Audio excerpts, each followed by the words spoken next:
Sarah wasn't like most fifth graders.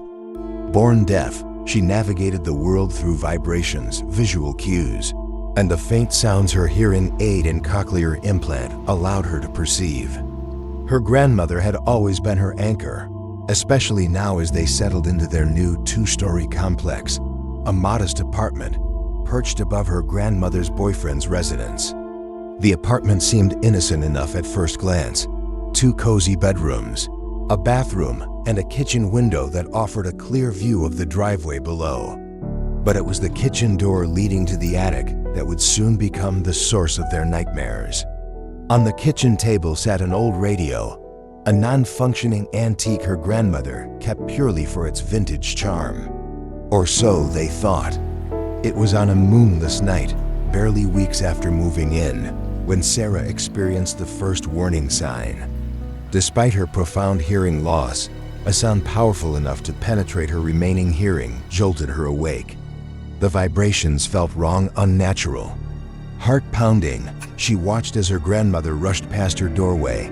A look of confusion etched across her face. Following her grandmother into the kitchen, Sarah froze. The old radio, the one that hadn't worked in years, was alive with an eerie greenish glow. Static filled the air with a crackling intensity that Sarah could feel in her bones. Her grandmother's hands moved quickly in sign language, instructing her to unplug the device. But when Sarah checked, her blood ran cold. The radio wasn't connected to any power source. For several minutes, they stood there, grandmother and granddaughter, watching the impossible unfold before their eyes until the radio finally fell silent, leaving them with questions that would haunt them for days to come. But this was only the beginning of their ordeal, and the radio incident would soon prove to be the least of their concerns. As Thanksgiving approached, Sarah and her grandmother ventured into the attic to retrieve Christmas decorations. The space was claustrophobic, a narrow corridor, with shadows that seemed to shift in the dim light, filtering through a small window. At the far end stood a door, firmly bolted shut, its presence somehow menacing in the confined space. Sarah couldn't shake the sensation of invisible hands reaching for her, making her skin crawl with every step deeper into the attic. Days later, when her grandmother was at work, Sarah received a request that made her stomach churn. Go back to the attic alone. Gathering what courage she could muster, she ascended the stairs, her hand trembling slightly on the railing. What she found at the top made her heart skip a beat. The bolted door was wide open, gaping like a hungry mouth in the shadows. The air grew thick with an oppressive presence. Sarah could feel eyes on her, watching, waiting.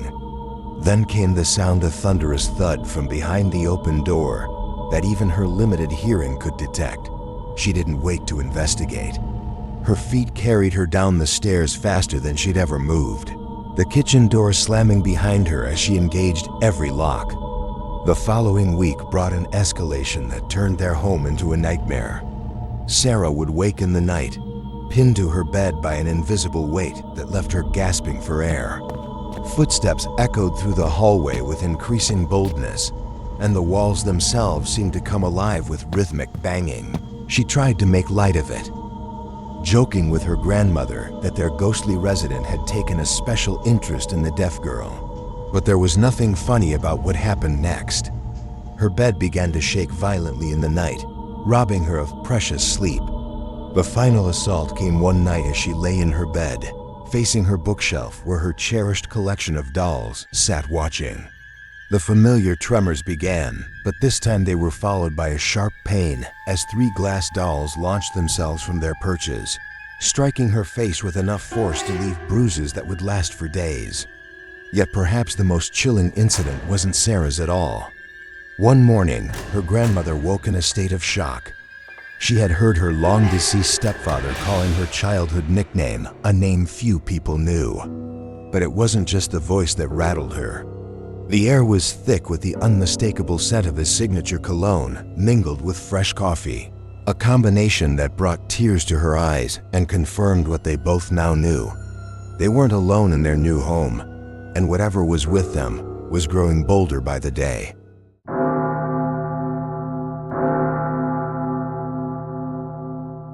Summer in small-town America has a way of making teenagers feel invincible.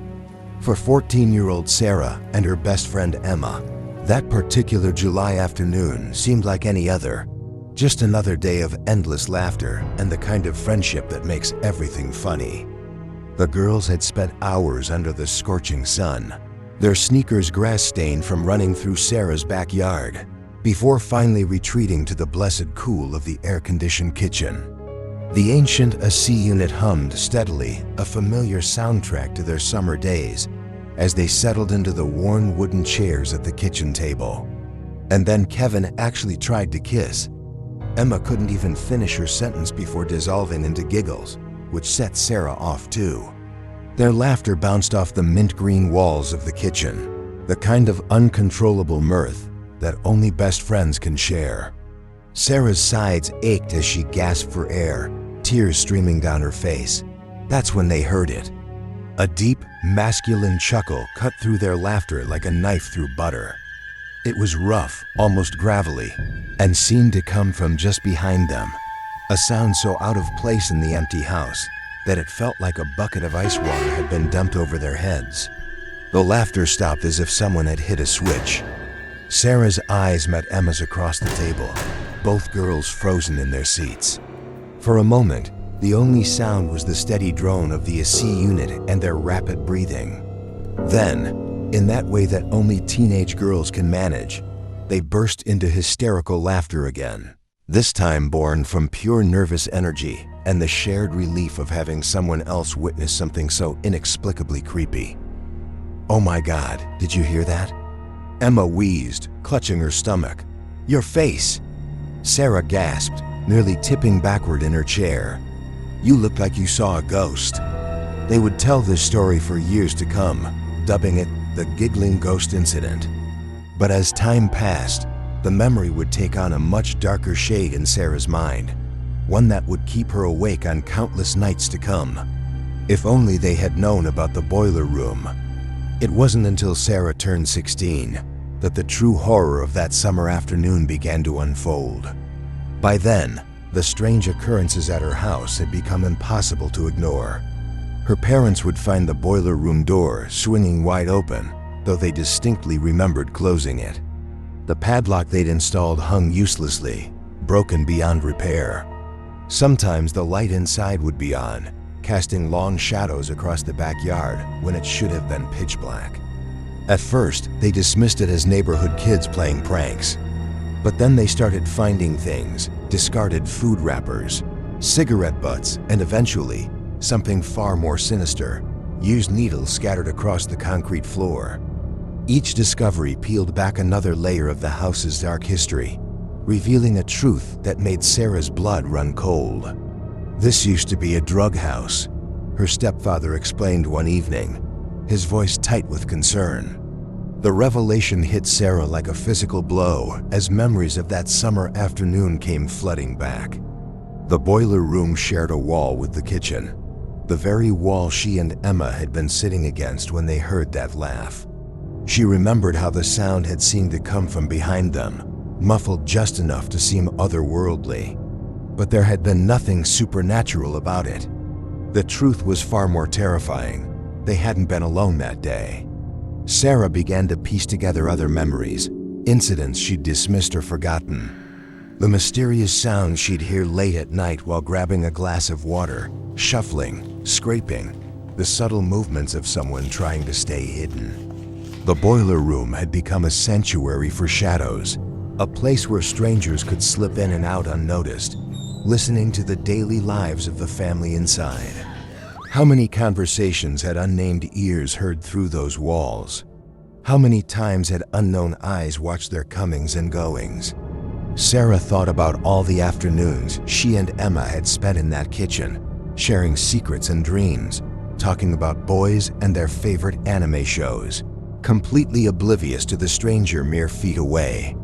That gruff laugh haunted her now, not because it was supernatural, but because it was all too human.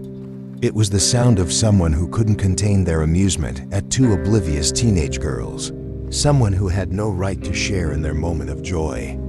The memory of their own hysterical laughter afterward made her skin crawl. They had laughed in the face of danger, not knowing how close it really was. Years later, Sarah still catches herself glancing at the boiler room door whenever she visits home. The lock has been replaced, the door reinforced, but she knows better than to feel completely safe. Sometimes, on particularly quiet nights, she thinks she can still hear echoes of that laugh, a grim reminder that the scariest things in life aren't always supernatural. Sometimes they're flesh and blood, hiding just on the other side of a wall, waiting and listening in the darkness.